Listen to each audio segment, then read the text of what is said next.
హరే కృష్ణ. నేను అమ్మమ్మని. ఈరోజు 4వ పాసురం చెప్పుకుందాం.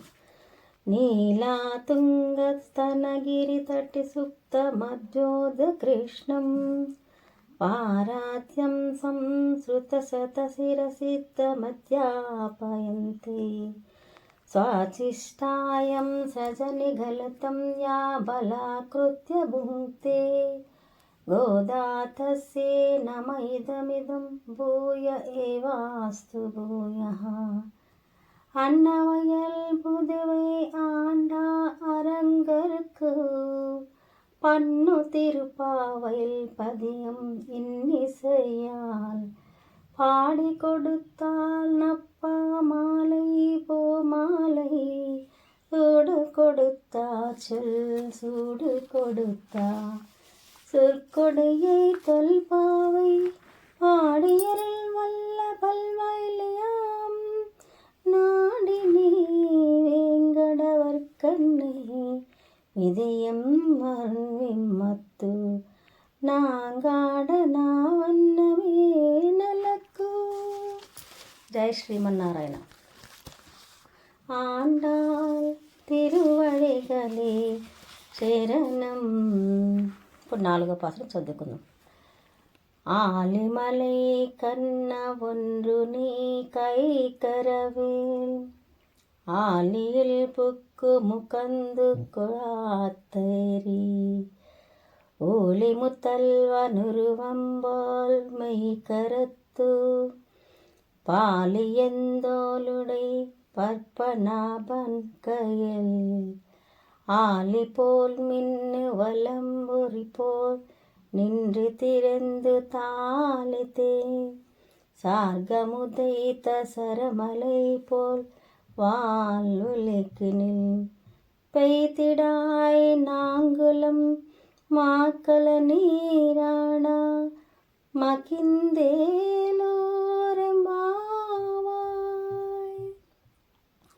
ஆலிமலை கண்ண ஒன்று நீ கைக்கரவேல் ஆலியில் புக்கு முக்கந்து கொழாத்தேரி ஓலி முத்தல்வனுருவம்போல் மெய் கருத்து பாலியந்தோளுடை பப்பனாபன் கயல் ஆலி போல் மின்னி வலம்புரி போல் நின்ற திரிந்து தாளித்தே சார்கமுதைத்த சரமலை போல் வாழ்வுலகில் பிடித்திடாய் நாங்களும் மாக்களி நீராடா மகிந்தேலோரெம்பாவாய்.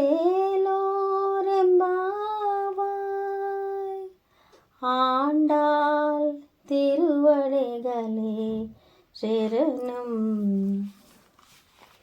జయ శ్రీమన్నారాయణ. ఫల సమృద్ధిని కోరి భగవదభిముఖంగా ప్రవర్తించి మనం ఈ వ్రతాన్ని ఆరంభించగానే వర్షదేవుడు తనంతట తానే మన వద్దకు వస్తాడు. వర్షదేవుడు కూడా భగవానితో సమానమైన రూపం కలవాడు. స్వామిని మనం నీలమేఘశ్యాముడు అంటాం కదా. స్వామి ఉపమానాలకు ఉపమానం కనుక ఆయనను మేఘంతో పోల్చటం ఇక్కడ చూపిస్తుంది. మేఘం భగవానుతో సమానమైన రూపం కలది అనాలి కదా. మేఘాన్ని చూడగానే స్వామి ఒక్కసారి జ్ఞాపకం రాగా ఆలిమలై కన్నా అని సంబోధించారు ఆండాల్ గారు. ఇప్పుడు నిండుగున్న మేఘాన్ని చూడగానే అది వర్షించేలాగా నీలి రంగుతోని బరువుగా ఉంటుంది. ఆ మేఘం ఎప్పుడైతే మనం చూస్తామో సాక్షాత్తు భగవంతుడి రూపమే అని మనం దాన్ని చూసి మనం దండం పెట్టుకోవాలి. అది ఇక్కడ చెప్తున్నారు. ఆలిమలై కన్నా అని సంబోధించారు ఆండాల్ తల్లి. వర్తాలాకారంలో పరిపూర్ణమైన వర్షంనిచ్చే ఓ వర్ష నిర్వాహక దేవా అని సంబోధించి తమ కోరికను తెలియజేస్తూ నీవేమీ సందేశించకు, వర్షం కురవాలి, కురుస్తాను అని వెళ్ళకు, కొన్ని నియమాలు పాటించు, సముద్రంలోనికి వెళ్ళు, నడిబొడ్డున దిగి నీటిని తాగు, తాగిన నీరు అరకొరగా తాగకు, అడుగుదాకా తాగు, తాగిన తర్వాత ఒకసారి వెలుపలికి రా, నీ రూపం చూస్తే ఒక్కసారి సర్వజగత్తు కారకుడైన స్వామి రూపం గోచరించాలి, అది మేము దర్శించాలి. ఎలా చెప్తున్నారు చూడండి. వర్తులాకారంగా అంటే పరిపూర్ణమైన వర్షం ఇచ్చే వర్ష నిర్వాహక దేవాన్ని సంబోధించి తమ కోరికను ఎలా తెలియజేస్తున్నారు? లోపలికి వెళ్ళు, కొన్ని నియమాలు పాటించు. ఎలాగా? సముద్రంలోకి వెళ్ళి బాగా నీటిని తాగిన నీరు మాత్రం అలాగేలా తాకు, ఫుల్గా అడుగు దాకా వెళ్ళిపోయి మొత్తం నీరంతా తాగిన తర్వాత ఒకసారి వైపులకు వచ్చి మీ రూపం చూస్తే అమ్మో ఇంక ఫుల్గా నిండిపోయింది, మేఘం అంతా కురిచేస్తుంది అనేలాగా మాకు అనిపించాలి. అప్పుడు మేము దర్శించిన తర్వాత కురవాలని ఆవిడ ఆదేశిస్తున్నారు. ఎందుకనంటే ఆవిడ పరమ భక్తురాలు.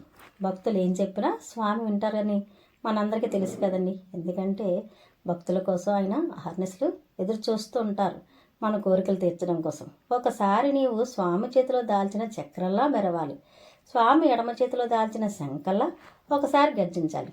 వెంటనే నీవు ఆకాశానికి ఎక్కి అక్కడి నుండి ఆగకుండా స్వామి దివ్య హస్తములో దాల్చిన విల్లు ఎలా బాణవర్షం కురుస్తుందో అలా వర్షం కురవాలి, లోకమంతా సుఖించాలి.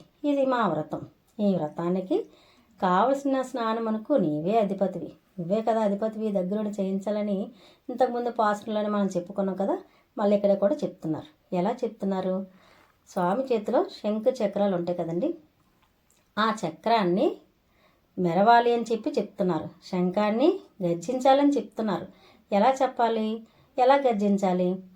ఉరుము మెరుపు అంటున్నాం కదా, మెరుపులాగా శంఖం అట, గర్జించేలాగా శంఖం. ఈ రెండు కూడా ఈ శంఖ చక్రాలని ఆవిడ ఆదేశిస్తున్నారు. అంటే మనం రిక్వెస్ట్ చేస్తాం నువ్వు చెయ్యాలి, కానీ ఆవిడ ఆర్డర్ వేసేస్తున్నారు. ఎందుకంటే పరమ భక్తురాలు ఆవిడ. ఈ వ్రతం చేయడానికి అందరినీ కూడా మనల్ని ప్రేమతో పిలుస్తుంది. ఆవిడ ఒక్కరి కోసం చేయట్లేదు, అందరి కోసం చేస్తుంది. కాబట్టి భగవంతుడు మనం చెప్తే చేస్తాడని నమ్మకంతో భక్తులకు ఎవరికైనా మనం నిజంగా నిస్వార్థం లేకుండా ఏదైనా పూజ చేసాం అనుకోండి, ఇది నాకు భగవంతుడు చేస్తాడని ఒక నమ్మకం వస్తుంది. ఆ నమ్మకంతోనే ఆవిడ వర్షదేవుణ్ణి ఆదేశిస్తుంది. అందుచేత వర్షించు అని వర్షదేవుని ప్రార్థిస్తున్నారు ఈ పాసురలో. బాహ్యంగా వర్షం ఎంత అవసరమో, ఆ వర్షం చేత పడిన జలం ఎంత అవసరమో, అంతరముగా గురువులు మహాపురుషులు ఇచ్చిన జ్ఞానం కూడా అంతే అవసరం. ఆ జ్ఞానం చేత మన లోపల ఉండే స్వభావం మారితే విశ్వంలో ప్రతి పదార్థం భగవత్ స్వరూపంగా గోచరిస్తుంది. కేవలం ప్రతి పదార్థాన్ని బాహ్యంగా చూడటం కాదు, దాని లోపల భగవత్ స్వరూపాన్ని దర్శించాలి. దర్శిస్తేనే మనకి ఒక ఆనందం కలుగుతుంది. భౌతికంగా చూస్తే దుఃఖం కలుగుతుంది. భౌతికంగా చూసి భేదభావంతో ప్రవర్తించకుండా సర్వత్రా ఉన్న ప్రకృతిని భగవానులో దర్శించాలి, భగవాన్ని ప్రకృతిలో దర్శించాలి. అందుకని మేఘాన్ని దర్శిస్తే అందులో స్వామి దర్శనమిస్తాడు. ఈరోజు మేము గుళ్ళోని పాసురం చెప్పుకుంటుంటే నిజంగా ఇది చదువుతుంటుంటేనే ఒళ్ళంతా పులకించిపోయింది. ఒక మేఘం నిండుకుంట లాంటి మేఘం మా అందరికీ కళ్ళెదురుకుంటా దర్శనం ఇచ్చింది. ఇది నిజంగా భగవంతుడి దర్శనమని అందరం మురిసిపోయి. నిజంగా ఆండాళ్ళ వారు ఈ వ్రతం స్టార్ట్ చేసిన వెంటనే మీరందరూ గమనించారో లేదో, వర్షాలు కురుస్తున్నాయి. మరి ఎంత నిజం మీరు అందరూ గమనించండి. ఇది వర్షం కురవడం కోసమే కదా ఈ వ్రతాన్ని స్టార్ట్ చేశారు. కానీ స్టార్ట్ చేసిన వెంటనే కూడా వర్షాలు ప్రారంభించంటే ఈ వ్రతంలో అంతా నిజం ఉన్నదని అందరూ నమ్మాలి. అయితే మనం ప్రతిరోజు కూడా మామూలుగా వర్షం కురమట కాదు, ఈ మార్గశిర మాసంలోని మాసోహం మార్గశీర్షోహం అని భగవంతుడు అన్నాడు. మాసాలన్నింటిలో కూడా అతనికి మార్గశీర్ష మాసం అంటే చాలా మిక్కిలి ఇష్టం. నేను ఆ మాసంలో మీకోసం ఎదురు చూస్తుంటున్నానని నేను చెప్పారు ఖచ్చితంగా. కాబట్టి ఆవిడ కోరింది ఆయన వర్షిస్తున్నారు. ఇది మాత్రం అందరూ ఖచ్చితంగా నమ్మాలి. స్వామి చేతిలో చక్రం, ఆ మేఘంలో మెరుపు. స్వామి చేతిలో శంఖం, ఆ మేఘంలో ఉరుము మెరుపు అని ఆవిడ మనకి చూపిస్తున్నారు. ఆకాశంలోకి మేఘం ఎక్కి వర్షించినట్లే ఆ మహాపురుషులు మన కోసమని దిగి వచ్చి మనకి జ్ఞానాన్ని ప్రసాదిస్తారు. అందుచేత మేఘానికి మహాపురుషులకు సామ్యం ఉన్నది. మేఘం ఏం చేస్తుంది? సర్వత్రా ఉన్న జలాన్ని పీల్చి ఆకాశానికి ఎక్కి మధురంగా మార్చి వర్షిస్తుంది. అలాగే మహానుభావులు ఈ లోకంలో ఉండే విషయాలు గ్రహిస్తారు, తాము పైకి లేస్తారు, ఆచార స్థితిని పొందుతారు. ఒకరికి ఉపకారం చేసామని వారు చేయరు. నిండిన నీరు తనంతట తాను ఎలా కిందకి పడిపోతుందో అలాగే తాము ఆగలేక చేస్తారు. జ్ఞానబోధ అట్లే మేఘ స్వరూపము కలిగి, మేఘ స్వభావం కలిగి మనకి జ్ఞానం ఇచ్చిన వారు ఇచ్చామన్నట్లు ఉండరు. అయ్యో ఏమీ చేయలేకపోయామని వర్షించిన మేఘంలా వెలవెలబోతారు. అట్టి ఆచార్య లాభం, మహాపురుష లాభం లభిస్తుంది. లోకల్లో మంచి వర్షం పడటానికి కావలసిన సన్నివేశం ఏర్పడుతుంది. మనం ఈ వ్రతం చేస్తే అని ఆండాళ్ తల్లి 4వ నాడు మేఘదేవుని గురించి ప్రార్థన చేసింది. ఆండాళ్ తిరువడిగలే శరణం. ఏం చెప్తున్నారు ఇక్కడ అమ్మవారు? నువ్వు మేఘదేవుడా వర్షించు. ఎలా వర్షించాలి, ఎలా గర్జించాలి, ఎలా ఉరమాలి? ఇక్కడ నెరేయడం, ఉరమడం, గర్జించడం, కురవడం, ఈ 4 పాయింట్లు చెప్పారు. అయితే విష్ణుదేవుని చేతిలో ఉన్న చక్రంలాగా మెరవాలని చెప్తుంది. అలాగే ఆయన ఎడమ చేతిలో ఉన్న శంఖంలాగా గర్జించాలని చెప్తుంది. ఏం శంఖం? ఆ శంఖం పేరు పాంచజన్యం. కృష్ణుడి శంఖం పేరు పాంచజన్యం. ఆ శంఖం గర్జిస్తేనే కొన్ని వేల మైళ్ళు యోజనాల దూరంగా ఆ శంఖ గర్జన వినిపిస్తుంది.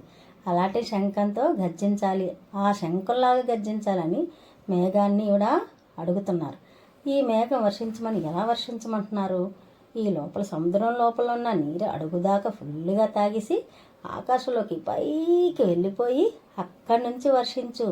వర్షిస్తే మేము అందరం కూడా ఆనందంతో తడిసి ముద్దులైపోతాం అని మేఘాన్ని కూడా చాలా ఇదిగా ప్రార్థిస్తున్నారు మనందరి కోసం కూడా.